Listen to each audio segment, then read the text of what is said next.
Lyari nursing college में एक बार फिर हंगामा आराई शुरू हो गई है। शबाना बलोच के हामियों ने नए प्रिंसिपल डॉक्टर इरशाद अहमद को आज भी लियारी मेल नर्सिंग कॉलेज का चार्ज लेने से रोक दिया। डॉक्टर इरशाद को अस्पताल से वापस भेज दिया गया है। इसी पर बात करेंगे उबैद शाह से। उबैद, आगाह कीजिएगा।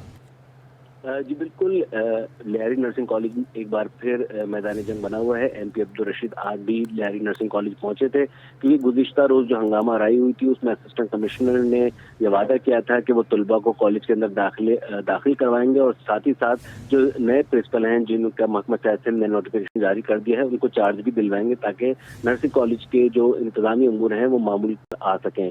इस तमाम तर सूरत हाल पर आज अब्दुल रशीद नर्सिंग कॉलेज पहुंचे थे, तहाँ वहाँ पर अंजुम रहमान, उज़ैर लाल और शबाना बलोच जो कि Lyari general hospital Lyari nursing college के स्टाफ हैं, उनके हामियों ने उन पर हमला कर दिया। डॉक्टर इरशाद अहमद को भी ज़दोकोब किया गया और MP अब्दुल रशीद को भी ज़दोकोब किया गया। लियारी नर्सिंग कॉलेज के तलबा ने इन दोनों अफराद को अपने हिसार में ले लिया। डॉक्टर इरशाद को अस्पताल से वापस उनके घर भेज दिया गया। तलबा उनको घर तक छोड़ने के लिए गए हैं, जबकि अब्दुल रशीद अभी भी लियारी नर्सिंग कॉलेज में मौजूद हैं जहाँ पे शदीद हंगामा आराई जारी है। उबैद, ये बताइएगा कि ये लॉबी क्या सरकार से, महकमों से ज्यादा स्ट्रांग है?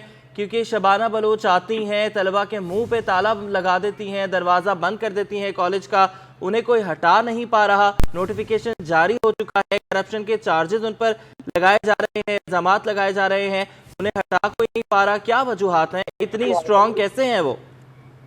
दरअसल शबाना बलोच जो है वो सियासी तौर पर काफी स्ट्रांग है। पाकिस्तान पीपल्स पार्टी से वो बिलोंग करती हैं, अपने आप को जियाला कहती हैं। यही वजह है कि वो इस वक्त कराची प्रेस क्लब पे मौजूद हैं। लेकिन इन्होंने एहतजाज के दौरान वजीर सेहत सिंध, सेक्रेटरी हेल्थ और MP अब्दुल रशीद पर भी इल्जाम लगाया है कि वो इनकी जान के दुश्मन हो गए हैं। दरअसल अगर एक 17 ग्रेड के अफसर की जाती ख्वाहिश है कि वो ताहयात लियारी नर्सिंग कॉलेज का प्रिंसिपल रहना चाहता है तो यकीनी तौर पर महकमा वो आप जितने भी किसी सियासी वाबस्तगी में पुख्ता हो जाए, लेकिन हुकूमती और जो अहकामात हैं उनको फॉलो करना पड़ता है। महकमा सियासत सिंध ने उनकी तमाम तर चीज़ों के बाद उनको शौकार नोटिस जारी किया, उनको ट्रांसफ़र यहाँ से कर दिया और नए प्रिंसिपल को चार्ज लेने के अहकामात दे दिए हैं।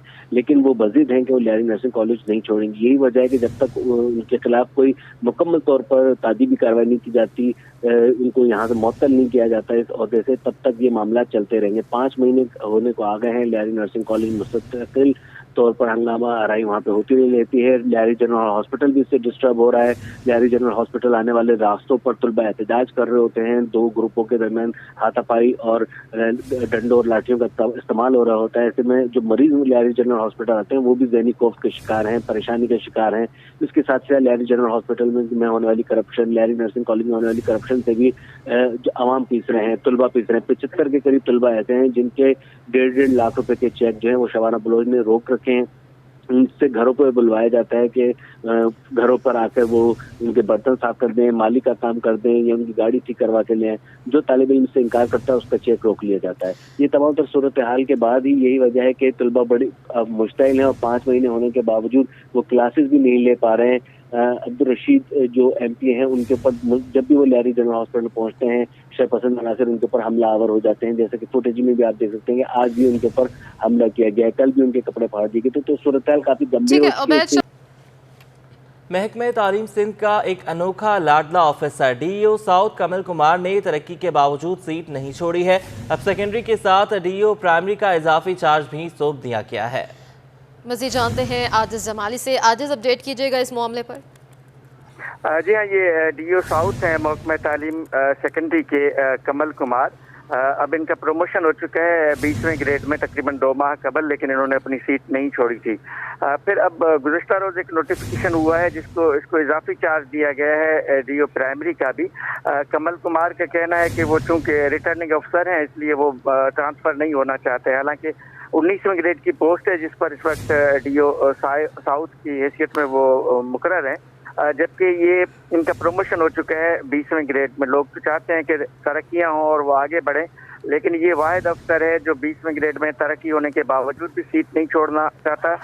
2 ماہ تقریباً ہو چکے ہیں، اب حال ہی میں پھر اس کو اضافی ایک چارج بھی دیا گیا ہے۔ اس کا موقف یہ ہے کہ اگر کوئی مجھے تبادلہ کرانا چاہتا ہے تو وہ الیکشن کمیشن کو لکھے۔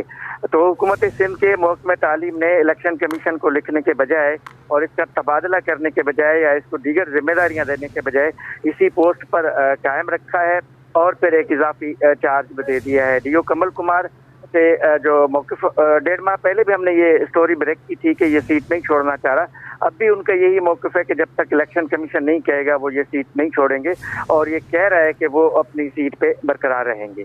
جی ٹھیک ہے عاجز جمالی، بہت شکریہ اپڈیٹ کرنے کے لیے۔ ڈیپٹی کمشنر ضلع غربی کراچی غلام قادر خان تالپور کو عہدے سے ہٹا دیا گیا ہے۔ Director Sindh public procurement authority Shadia Jafar کو نئی ڈیپٹی کمشنر ضلع غربی کراچی تعینات کر دیا گیا ہے۔ نوٹیفیکیشن جاری کر دیا گیا ہے، بات کریں گے اس حوالے سے آزاد نوہڑیوں سے۔ آزاد بتائیے گا۔ جی بالکل، سندھ سرکار نے ڈپٹی کمشنر ضلع غربی کراچی غلام قادر خان تالپور کو عہدے سے ہٹا کر او ایس ڈی بنا دیا، جبکہ شادیہ جعفر جو اس وقت director Sindh public procurement authority کے عہدے پر تعینات تھی، ان کا جو وہاں سے تبادلہ کر کے نئی ڈپٹی کمشنر ضلع غربی کراچی تعینات کر دیا گیا، جس کا محکمہ سروسز جنرل ایڈمنسٹریشن و کوآرڈینیشن نے نوٹیفیکیشن جو ہے وہ بھی جاری کر دیا، جبکہ شادیہ جعفر اس سے قبل بھی ضلع کورنگی کی ڈپٹی کمشنر کے عہدے پر فائز رہی ہیں، وہ سینئر ترین افسر ہیں اور ان کو آج جو ہے ڈپٹی کمشنر ضلع غربی تعینات کر دیا گیا ہے۔ جی بہت شکریہ آزاد، آپ نے ہمیں اپڈیٹ کیا۔ پاکستان اوورسیز امپلائمنٹ پروموٹرز ایسوسی ایشن کے سابق چیئرمین نے کہا ہے کہ یہ تاثر دیا جا رہا ہے کہ 7.5 لاکھ افراد پاکستان چھوڑ کر چلے گئے ہیں۔ کرونا کے باعث بیرون ممالک پابندیوں کی وجہ سے سال 2020 اور 2021 میں کم تعداد بیرون ملک گئی ہے۔ پاکستان سے اوسطاً ہر سال 6 لاکھ سے زائد افراد ملازمت کے لیے بیرون ملک جاتے ہیں۔ مزید تفصیلات جانیں گے اشرف خان سے۔ جی دیکھا جائے سوشل میڈیا پہ ایک مہم چل رہی ہے اور جس میں کہا جا رہا ہے کہ 7.5 لاکھ افراد اس سال جو ہے اب تک جو ہے بیرون ملک جا چکے ہیں، اور پاکستان سے جو پڑھے لکھا طبقہ ہے وہ بیرون ملک جا رہا ہے۔ لیکن حقیقت کیا ہے، کیا ہر سال کتنے لوگ جانتے ہیں یہاں سے جانتے ہیں؟ اوورسیز امپلائمنٹ کے جو ماہر ہیں ادنان پراچا ہمارے ساتھ موجود ہیں، کیا کہیں گے کہ کتنی حقیقت ہے؟ جی اشرف صاحب، اس میں سب سے پہلے تو ہمیں یہ دیکھنے میں آئے گا کہ ہمارے اس ٹائم پہ اوورسیز پاکستانی ہیں کتنے باہر۔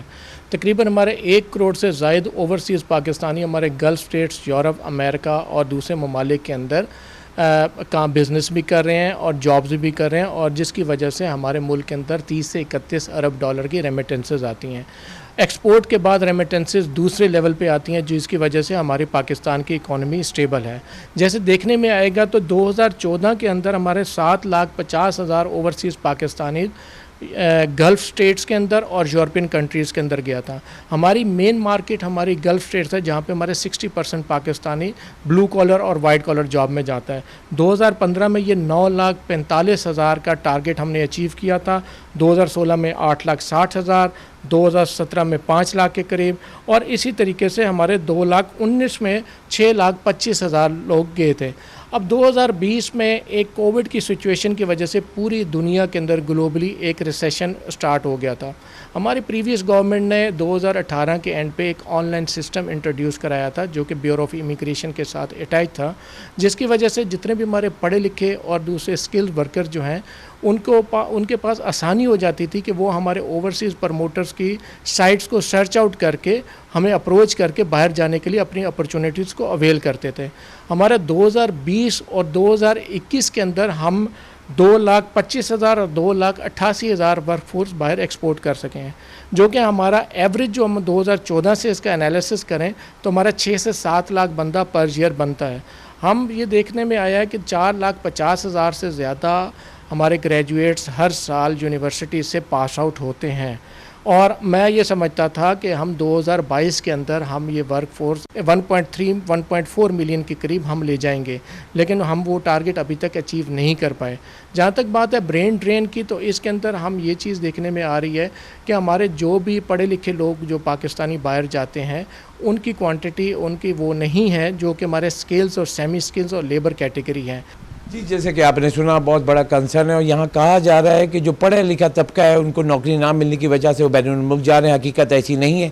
देखा जाए सालाना एवरेज जो है 7 लाख के करीब पाकिस्तान से हर साल जो है ओवरसीज़ पाकिस्तानी जॉब के लिए जा रहे थे, लेकिन कोविड के बाद देखा गया है 2 लाख, 2.25 लाख पे आए। लेकिन अब जो है 2022 में हमने देखा जाए 9 महीनों में, तो उसका जो डाटा आया है तो जनवरी से लेकर नवंबर तक का भी अगर हम ले लें तो तकरीबन 7.5 लाख लोग गए हैं, जो कि टारगेट 12 लाख का था, उससे कम है। और अगर पिछले 3 साल का टारगेट देखा जाए उससे भी कम है, क्योंकि 18 लाख अगर देखा जाए 3 साल में जाने चाहिए थे तो 11 लाख गए, तो अभी भी शॉर्टफॉल है जो कीमती मुबादला कमा के ला सकते हैं। बहुत शुक्रिया अशरफ, आपने हमें अपडेट किया। आमिर लियाकत की गैर अखलाकी वीडियोज़ वायरल करने के इल्ज़ाम में गिरफ्तार मुल्ज़िमा दानिया की दरख्वास्त ज़मानत की समाअत हुई है।